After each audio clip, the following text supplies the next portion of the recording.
Hey, what is up, ladies and gentlemen? Welcome back to the Muffed Podcast. As always, my name is Buzz, and with me today we got Teddy Two Gloves and Rohan. Lamir's not here, so Rohan's filling in. What's up, guys? It's going great.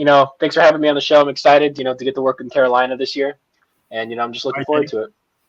Thanks for having me on the show, Buzz. Oh, dude, Rohan, this is a much better improvement, honestly. The Lakers bias isn't here. None of these Dante Pettis takes. Rohan, anytime you want to come on, man. We can't have the Lakers being... No. Lamir's good every now and then, just, for a little bit of controversy. But at some point, you need your... It's kind of like drugs. You need to go to rehab for a little bit. And this is, I guess, rehab for me and Aaron. We're gonna go 1 week without Lemire. But dude, why you gotta shit on my boy, man? Marcus Mariota's gonna finish second in MVP voting this year. That's true. Yeah, you'll eat your words. Jimmy is gonna finish first. It's gonna be Marcus. No. Yeah, I don't know where you got Russell Wilson. That makes no sense. Was Jimmy first? Jimmy was first, oh Mariota was second, and Russell Wilson was third, which made no sense. I would have put Nick Foles or something like that at number 3 if I was really making a list. But with that being said, let's jump into the episode. We got a lot to talk about.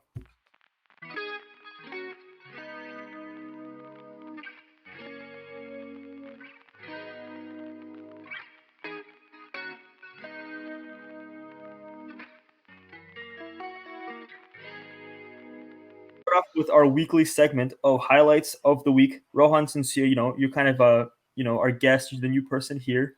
Why don't you start off? All right. I'll start with obviously Dame last night. I think drilled 11 threes and was just generally playing ridiculous basketball. And then was he the third player in NBA history to have 11 threes in the playoffs or in a game, not in the playoffs? I think it's him, Curry, and Clay. Yeah. Oh, and Levine, actually. He's hit 13. Really? Oh. Yeah. Good for Zach Levine. All right, next one. And my other one was Lou going to get some wings. That was truly a momentous occasion. That's a classic one, yeah. That is a classic. What is Magic City? That's Magic Mountain is by Disneyland. Don't confuse the two. Very, very different places. All right, Aaron. Magical. They're both magical. Believe me, but for two different demographics. All right, Aaron. All right, so for highlights of the week, me personally, I went for personal highlights of the week and for sports related. So my first one is the Kings actually won a game in the bubble. Wow! After watching the 3 games, literally some of the worst offensive play calling I've ever seen in my life. Basically, it looks like the Kings are out there playing a pickup game. They have no chemistry at all. They're just standing around and screening for fucking De'Aaron Fox the entire time. That's all they did. There was no ball movement. It was terrible. But they're actually able to defeat the Pelicans, who the NBA is trying to rig to get in the playoffs anyways. So fuck them. I don't have anything against them. So it was nice. Silent. What'd you say? That tweet? You see the tweet the Sacramento Kings put out? We're in Spain, but the S is silent. You feeling that? Yes, I am in Spain, but the S is silent. So yeah, De'Aaron Fox has been balling. Bogdanovic in the Mavericks game, he went 0 for 15 shooting. So it was nice to see him come back and get 33. So yeah, it was nice to see a win. Obviously, our playoff hopes are probably not going to happen. So it was just nice to see one win. So I'll take it. I'm not going to ask for too much. And then my second highlight of the week is the Oakland A's hitting a walk-off grand slam. Was this yesterday or 2 nights ago? It might have been 2 nights ago. And against the Texas Rangers. And we completed a 4-game sweep of the Texas Rangers. So 4 straight wins, after we were starting to play like the Giants, not going to lie.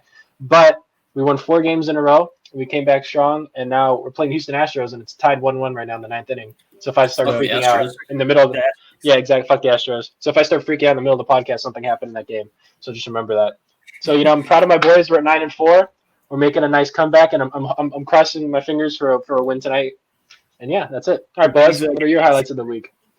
I got the first one. It was interesting. I didn't know JJ Redick has actually made the playoffs every single year in his career, and for the first time, it is jeopardized because Aaron, as you said, everyone thought the whole reason they invited all these fucking Western teams is just so they can get an excuse of getting Zion into the 8th seed, and the Pelicans just aren't playing good. I don't know what the fuck happened. Lonzo Ball, kind of been playing bad. He's throw him back to OG Lonzo. Zion's been playing pretty good, but you got that. What do they call it? They call it burst management or some shit like that. It's just a new way of saying load management. Burst Why do restriction. they call it burst management? Burst restriction. I don't know why. It's just load management. It's just being, it's weird. But yeah, for the first time, JJ Redick might now be in the playoffs, and it's gonna be crazy. Because he gets out in the first round anyway. But like just not having JJ Redick in the playoffs is gonna be mind-boggling, very different. And the other thing I have is hockey. I got a little bit of NHL. I got the Sharks hat here. Hey, I got get my Sharks hat. Right now, there's a bunch of controversy going on because where the NHL is playing, they got two bubbles. They got one in Edmonton and one in Toronto. And apparently, the ice in Toronto is superior than the ice in Edmonton. So there's a whole conspiracy going on that the ice at Scotiabank Arena is kind of wetter, and they got shitty Zambonis. That's what they're blaming. They got some shitty Zambonis in Toronto, and Edmonton's got better Zambonis. But those have been my highlights of the week. So some shitty Zambonis is the highlight. Yeah, I mean it's a highlight for Edmonton, a low light for Scotiabank Arena, Toronto. Yeah. Are the Sharks playing the bubble? Actually, I'm not paying attention at all. No, they're not. Probably not. Okay. They've been bad this year.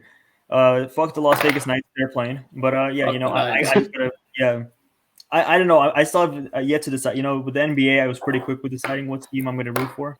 I still haven't picked what NHL team. So it's gonna be a few games in. I'm leaning toward the Capitals. I like Alex Ovechkin, but I don't know. We'll see where it goes there. But let's since Rohan is here, Aaron, you and I, we've said our basketball takes about what we think what's going to happen in the playoffs. Well, let's hear what do you think is going to happen with the playoffs? Let's just go with the top two teams in the West and then the top two teams in the East, and then we'll narrow it down to who's going to be playing in the finals and then who you ultimately got winning. All right, so top two teams in the East, I still think the Bucks and the Raptors pretty much have them locked in at this point. I think the Bucks clinched the 1 seed, so I don't think anything's going to happen there. And the Raptors, avoiding going 0-4, they should also have the 2nd seed all locked up. Let me rephrase. I'm not saying the best two teams. I'm saying just the teams that will be playing in the Eastern Conference Finals. Eastern Conference, I probably have the Bucks and Heat. Ooh, the Heat. Interesting. I'm really high on the Heat. I think they're going to be good. They're a cool team. They're really deep. Yeah. Okay. So, and on the West, who do you have going to the Western Conference Finals? In the West, I have the Clippers for sure, but I don't know if I can pencil in the Lakers. If Dame gets that 8th seed, then that might be an upset. I'm being honest. Really, you think even the Charles Barkley, I think, was the first. He said a few weeks ago, he was like, "If the Blazers make it, I'm gonna pencil it in. Blazers are winning." I don't know if they'll beat them, but I know they will definitely challenge them. They'll put up a fight for sure because LA defensively don't have the guards to keep up with CJ and Dame. That team is 1 to 5. They have good scorers across, but also the problem with the Blazers is defensively. How are they going to handle AD and LeBron? I just think honestly the Lakers lack depth, and the way the Blazers play fast paced, they're going to get tired out. You can't just have AD and LeBron on the court the entire fucking game. And I mean, you can put Rondo and stuff like that, but do you really think Rondo is going to be able to guard Dame and McCollum? And if Dame's putting down fucking 30, 40 points every single game, I think there's a chance. Yeah. All right. So do you have them going to the Western Conference Finals? You're going to say Blazers? I don't know if I can say a Western Conference Finals berth. You know what? I'm going to go with the Rockets. So Rockets and Clippers. Okay. The Rockets, Russell Westbrook and Harden have been playing out of their mind. So I think that'd be a good matchup. I mean, Clippers are more of a defensive team, and especially they got Kawhi and Paul George. Those are guys who could potentially guard Harden and Westbrook. So out of the West, who do you have going to the finals? Out of the West, I have the Clippers. I just think defensively they're too good, and offensively Kawhi and PG can carry the load. Okay, so then same thing for the East. The East, I want the Heat to make it. I really do. I really want to see Jimmy Butler in a finals game. But see the Bucks upset the Nets, one of the biggest upsets in NBA history, because I think the Bucks were favored by 17 points by Vegas. But, honestly, I think that was kind of stupid because the Bucks they didn't play Middleton or Giannis at all the second half. Yeah. And that's when they blew the lead, and they still only lost by 4? No, they lost by. I don't remember the final score. But They didn't lose by very much. Yeah. I honestly didn't think that was too big of a red flag. That was just more Giannis not playing. You know what? I'll say the Heat. I really want to see it happen. I like that. Some bold takes here. So you got Clippers. So no first seed going into the Kendrick final. Nunn's dribbling the ball up the court to start the NBA Finals. Dude, Yep. I mean, Landry Shamet, the GOAT, versus Kendrick I hate Nunn. Landry Shamet. He's like my least favorite player in the NBA. Laundry There's Shamet. no reason behind that. It's It's a weird name. Reason. I like his name. That's honestly the reason I like Tyler him. Harrow, though, has looked really good. Yeah, that's true. Tyler Harrow, Kendrick Nunn. Yeah, no, the Heat's got some. I mean, the Heat are. Heat's I got don't think anybody does. really nice depth. Their depth is Honestly, really good. OKC and the Heat. I thought both of those teams would be in the lottery. And I thought OKC would be way worse the way Chris Paul looked that last year in Houston. There was rumors that Chris Paul was going to get traded midway through the season because he didn't want to really be there all that time. He didn't look good. He did not look good. He's looked good in the bubble. That's all I'm going to say. Yeah, you know who's looked really good in the bubble though? T.J. Warren. That's dude. And then yesterday he that was the bubble Jesus. And then Bubble Jesus. They popped the bubble on T.J. Warren in the bubble. And what do you Wow. have? 16 games? Yeah. All right, but Rohan, enough. Let's get down to the point. You got the Heat versus the Clippers. You got to make one. I think you like both teams. You got to make a tough decision. Which one is winning? And let's say in how many games? And I don't know, maybe who do you think is the defining factor for the winning team? I think Clippers in 5 probably. Oh, in 5. That's 5, yeah. I think Jimmy Butler will get you one game for sure because he's not going to let himself get swept. But Someone's I up do Jimmy think- Butler's butt. Am I right? It's fun. What is this? But at the same time, Kawhi and PG can just take turns on him and throw Patrick Beverly in there too. It'll wear him out. And Tyler Harrow, because Bam against Montrezl Harrell, that's probably the expected matchup in Zubac. I don't know, man. I think the problem is too many of the Heat players are too young. Duncan Robinson, Kendrick Nunn, Tyler Harrow, Bam Adebayo. For a lot of these guys, this is going to be their first time going to even the Eastern Conference Final. For some of them, even the playoffs. So yeah, it's a lot of pressure. I think you're right. I think they're maybe one more veteran away from potentially being really good. They could get a Drew Holiday. Those Giannis rumors that all the Heat fans love. The Giannis is going to leave. That would be fucking crazy. If Giannis goes to the Heat, that's a fucking good team. But I mean, everyone. They would have to sell. They would have to sell off a lot of their debt. Their depth. The more he talks about the Heat, the more I think is damn, the Heat really do have a good team. I don't know, they've never really crossed my mind as a team that could go all the way. But the more he talks about it, is he's convincing me. And Giannis is not going to the Warriors. That's not happening. I just want you to know. Yeah, no. They would have to. Okay, they would have to probably give away Clay to do it. And as a Warriors fan, I just don't want to see that one happen. I've thought about this for a while now. What's gonna happen is Giannis gonna say, "I want to get the fuck out of here. I want to get out of this shithole." Green Bay. There's a lot of Crackers fans, right, Aaron? Bro, I'm gonna have to go there true. soon. That's the downside. That's true, yeah. Man, I'm gonna shit talk Wisconsin. I'm just gonna shit talk Milwaukee and Green Bay, but just two specific areas of Wisconsin. But Giannis gonna be "Get me the fuck out of here." And what's gonna happen is, all right, shit, we got no leverage, and the Warriors gonna be all right, well, we got Andrew Wiggins, and we got maybe the number 1 overall pick. We'll just trade you that real quick. Maybe we'll spice it up a little bit in there. Maybe we ship off Draymond Green as well. And there we go. Honestly, this is on level with a Lameter crack take. Okay, this is a Lameter crack take coming from Boaz. In order to do it, what they would have to do is they'd have to probably give away either one of Clay and Draymond. They'd have to give Wiggins, Paschal, the number 1 overall pick, and the Timberwolves pick.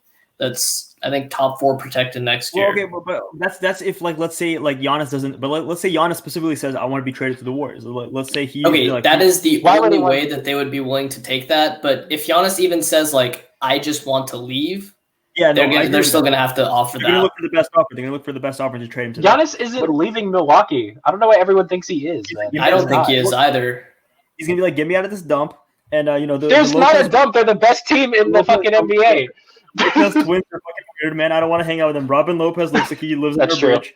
and he's I think I want to play with Steph and Clay. the only way it happens is if the Bucks flame out in the playoffs. I mean, that's part of the reason why I don't want the Bucks to win. That's part of the reason. Like either the Bucks get like. Giannis might be one of my favorite player in the NBA right now. Like one of my favorite players. Yeah. Either the funniest. They randomly lose in the first round, or he has like a really, really bad series where nobody steps up to help him. He's just pissed off. And he's like, "Get the fuck out of here!" But the Bucks are so solid. They're like so well rounded. Like they're really well rounded, but like outside of Giannis. Chris Middleton's not like you can't say they have another superstar. Chris Middleton's up there. He's a lower level. He's all-star level. He's not bad, but I wouldn't call him a superstar. No. You're right. No, he's a lower level. He's a point scorer. He scores a ton of points. He's like Buddy Hield, but better. Don't he's an efficient I take that back. Can't have that on tape. Yeah, I'll take that out. I got you. Okay. I mean, listen, I think honestly this only happens in my wet dreams. So like I'll put that out there. But I thought about this a while. I've thought about this for a while now. just the image. I have the image of. I have it in my fucking camera roll. I have a picture of Giannis in a Warriors jersey, and it just it makes me really happy. Like it brings joy to my heart when I see Giannis in a Warriors jersey, especially with my Kevin Durant jersey just laying around and like I have no use unused. Yeah, exactly. It really like brings joy to my heart when I see a number 34 Antetokounmpo. It's the name barely fits on the back of the jersey, but it's where he's got the bay on here. They fit Shai Gilgeous-Alexander's on That's there. True. Yeah. I don't know, but it's gonna be interesting. I honestly think though, like Middleton and Giannis are not. I don't know how high they rank in like duos in the league. Dude, Rohan, that's a fucking good I like the segue there. Let's talk about the duos, the best duos. So Rohan, let's elaborate on that. Who do you think? Let's just go like your 3 best duos right now in the league. 3 best duos. 3. I have to think of 3. Crap, I'm not prepared for this. I'm not really prepared for these. Let's see. I'm gonna go Kawhi and Paul George first off. That's a good one. Because between the two of them, they can lock down pretty much anyone, and they can score really well. For sure. And after that, Russell Westbrook and James Harden. They're playing out of their minds, like I said. And between the two of them, they're averaging 61 points a game. Yeah, way too many. Yeah, no. I think they're on pace to break the most points per game by a duo since Kobe and Shaq, and they're about to obliterate the record too, about at least 4 points. And they're going to lose in the first round as the Rockets usually do. Okay, if they get the Jazz, that isn't going to happen. Let's go Jazz! Oh wow! Having Rudy Gobert is going to quietly maybe sneeze on a couple of microphones that are going to be no. Rudy Gobert. And then somehow that microphone might be used for James Harden when he's getting interviewed. And they have the stick, the long stick, but the microphone still has a little bit of Corona on there, just sprinkled on there for a courtesy of Rudy Gobert. I like where your head's at. I like where your head's at. That's a joke. I'm gonna say I'm so sorry. I don't. I've actually really enjoyed the NBA. I'm really scared about what's gonna happen with football, but I enjoy the NBA. I don't wish fucking Corona was breaking the bubble. I'm gonna say that football's a little scary to me. I don't know. That's fucking people. Yeah, there's a lot of people involved in football. All right, last duo. Yeah, let's get into something. Sure. Let me think about this. I honestly don't know. I have a hot take. Ooh, hot take. Certified. We should have hot take one. That. Certified hot take. I have one kind of could be a a Lemire take if you will, a blazing.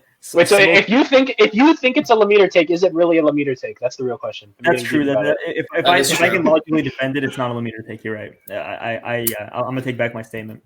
But Rohan, while you're waiting and you're thinking of it, do you want to Aaron and I will go and then we'll come back to you. All right, sure. All right, let's do that. Aaron, do you want to go? I'm kind of in the same boat as Rohan right now. So if you have a solid 3, I'd say you should go. Yeah, I'll go. I've thought a little bit about it.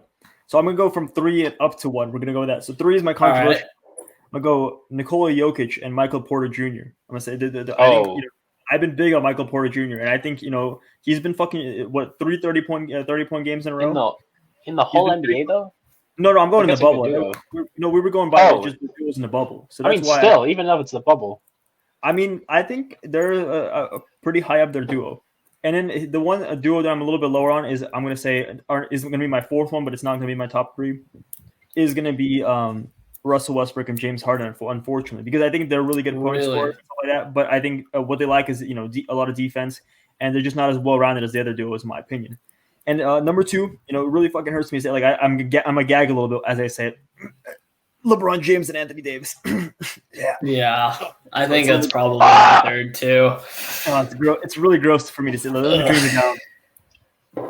Yeah, it's gross to bring that up, but that's gonna be my number two. And number one, I think Rohan brought up really good points by that. It's got to be the Clippers. Paul George and Kawhi Leonard. Amazing defense. Some of the best defenders in the league. Kawhi Leonard especially. And I mean, guys who will, easily score 20 to 30 points every fucking game. Yeah. Yeah, I think I kind of have to agree, at least top three, Anthony Davis and LeBron. They just complement each other so well. Yeah. LeBron with the passing and AD is pretty much do-it-all big man. I think honestly, I feel like the Shaq and Kobe, you were talking about that before we got on. We were saying how they were like such a good duo. I feel like honestly, Shaq would have worked really well with someone like LeBron who could pass like LeBron. I think that one of the reasons it didn't work is because Kobe wanted to, he wanted the ball in his hands. But LeBron is super. I mean, what we've seen in the games is like he'll have like 10, 15 points going into the third quarter, but have like fucking 8 or 9 assists. LeBron actually, I think a couple of games ago, he played really, really passively though. That can be a problem sometimes.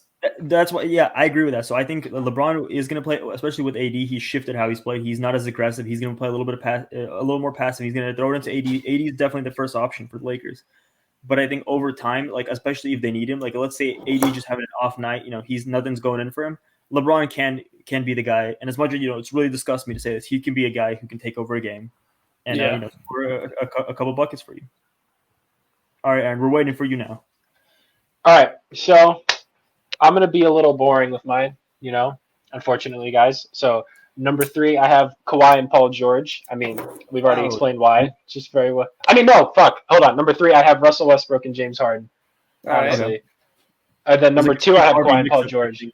Okay. I think if they're both playing together, for some reason they haven't been playing. Like Kawhi's been injured, like not playing. If they can play together, I feel like that'd be a very dominant duo. That's just all hypothetical. And number 1, this is one you guys overlooked. Actually, I think this is the real number 1, and it's the Lakers and the referees. I think that's a great duo in the NBA. Oh no, I'm kidding. Okay, so honestly, like LeBron and the referees, you're absolutely name a better duo.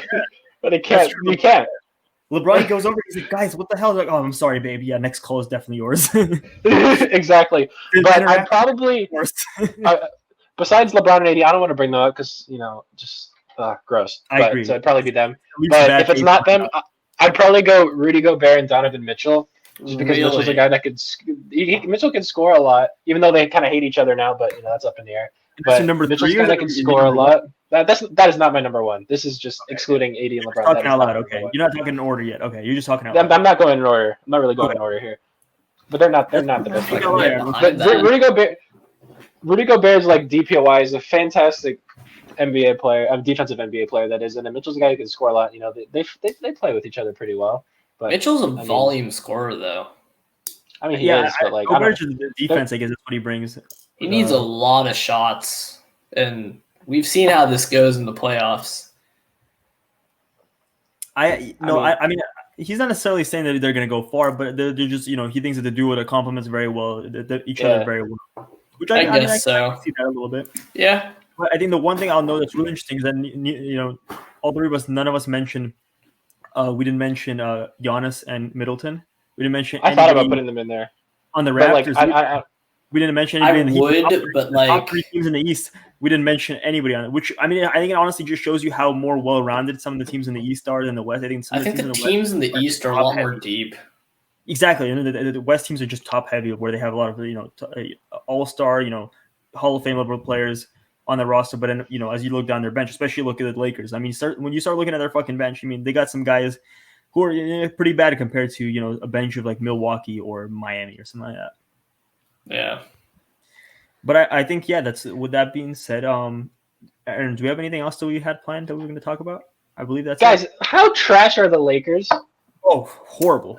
Terrible. Trash. Dwight Howard, anti-vax. Kyle Kuzma, bad tattoos. Like, come on. He looks like Amber Rose. He does look let's like not Amber Rose. forget Thank the part you. where he looked like Amber Rose. I like Alex Caruso. I can't talk shit about Alex Caruso. That's Yeah, we can't talk shit about the man's I goated. can't. I mean, Sorry about that. I can't do anything. Sexiest man in the NBA.